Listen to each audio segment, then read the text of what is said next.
This past Sunday was the 21st anniversary of the Palestinian National Council's Declaration of Independence.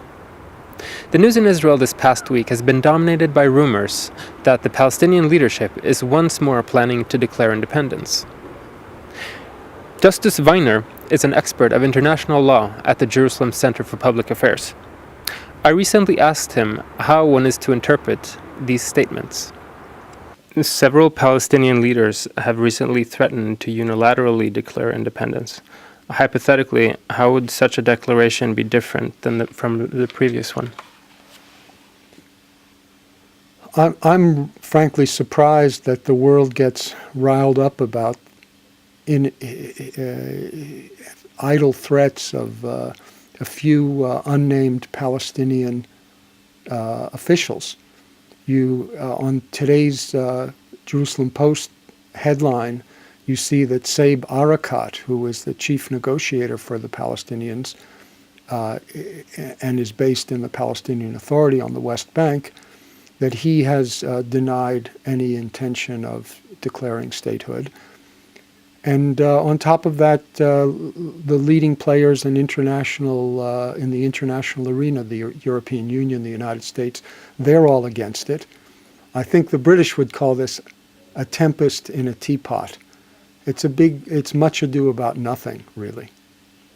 So with both the US and the EU clearly against unilateral steps by the Palestinians, what chances are there of this still happening or of it coming to a vote at the Security Council? It's very, very difficult to predict whether this will come to a vote at the UN Security Council. Clearly, the Palestinians are backed automatically by more than 20 Arab states, more than 50 Islamic states, the former Soviet Union bloc states, and a variety of third world countries that have jumped on the Palestinian bandwagon and do so automatically, you could say almost when the Palestinian snap their fingers.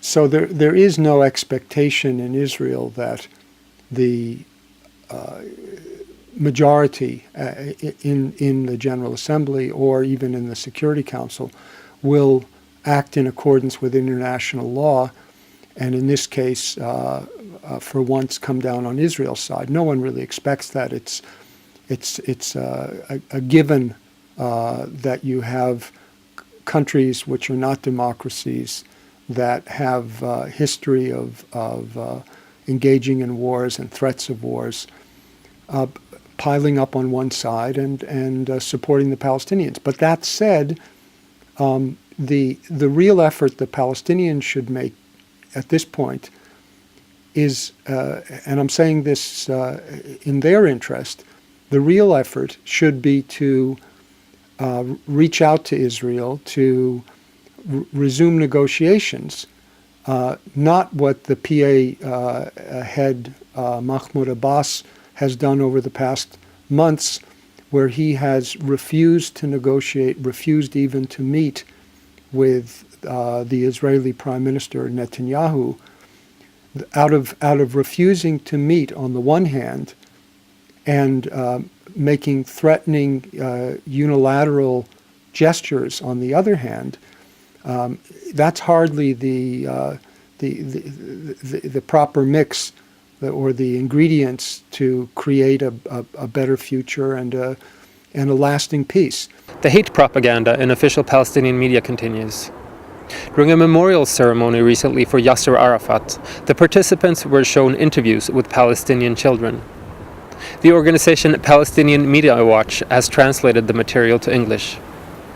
إلى ياسر عرفات تحية طيبة وبعد رسائل من أطفال فلسطين. أنا كتير زعلت لما استشهد أبو عمار. ليش؟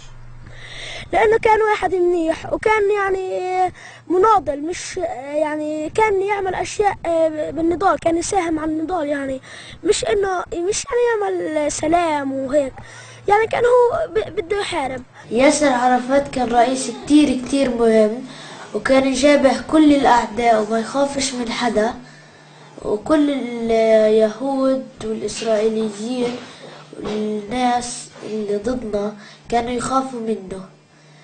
ولما مات إنه مات بتسمم. أنا بقول إنه هو مات تسمم عن طريق اليهود، أنا هيك بقول.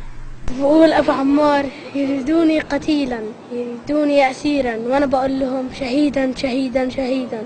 إنه هو كان رئيسنا السابق وتحاصر برام الله، وطبعا لما تحاصر إحنا تضايقنا كتير وسمموا اليهود وأنا بكرههم كتير والله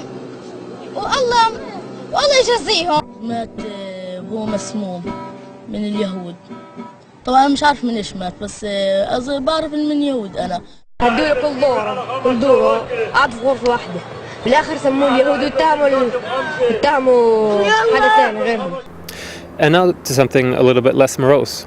The PresenTense Institute in Jerusalem was founded to inspire and facilitate entrepreneurship and innovation.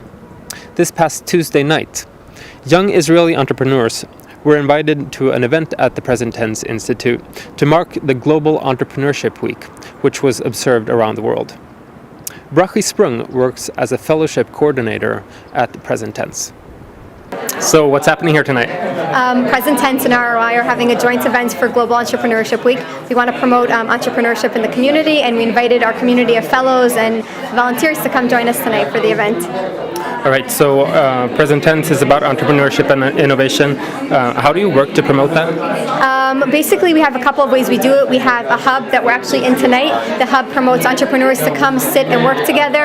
We have a dedicated desk where people can come and sit and work. We have a magazine that comes out 3 times a year, and it's written by volunteers around the world. It has an amazing circulation of like 30,000 people. And what we like to do is bring up issues that the Jewish world is facing at that moment. Our last issue just dealt with philanthropy.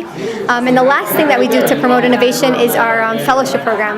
Our fellowship program, we have one right now in the summer. It's a 6-week intensive boot camp for social entrepreneurs, where we basically give them the tools that they need in order to launch a venture. We teach them how to write a business plan, how to write a budget, how to talk to fundraisers, how to do all the needs that an entrepreneur would need in order to launch their venture. And we give them a supportive community to do that. So we give them the networking aspect as well, where they can meet donors and federation heads and private people who would like to really go and at the end of the day invest in their venture. Thank you very much. Thank you. My name is Paul Whedon, and that was all from Focus Israel for today. See us again next week.